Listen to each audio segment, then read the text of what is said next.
Pompiers, policiers, inspecteurs des douanes, ingénieurs météo ou contrôleurs aériens, il n'y a pas que des pilotes ou des hôtesses dans un aéroport.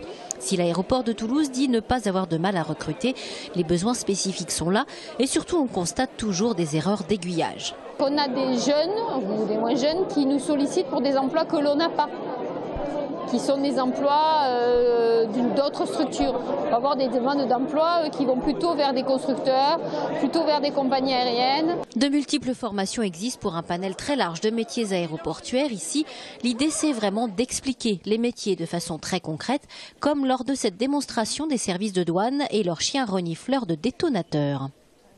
Un peu plus loin, non, ça n'est pas un mécano. C'est un exercice qui permet de vérifier la capacité des futurs salariés à travailler en équipe. Donc, au travers de ces exercices, nous mettons 4 candidats ensemble. Ils doivent donc réaliser ensemble un cadre avec des normes. Donc, ça nous permet de vérifier leur capacité à s'organiser, à s'écouter, à prendre une position de leader, à écouter les autres et à tenir compte aussi des observations que peuvent faire les autres et donc de leur capacité effectivement à travailler en équipe. Cet après-midi, les quelques 600 collégiens présents au forum ont découvert les coulisses d'un aéroport et ça vaut mieux qu'un cours ou un site internet. J'ai appris beaucoup de choses, surtout la face cachée de l'aéroport, un peu tout ça, ce qui est rarement connu. Mais c'est vrai que d'être au contact des professionnels, c'était intéressant.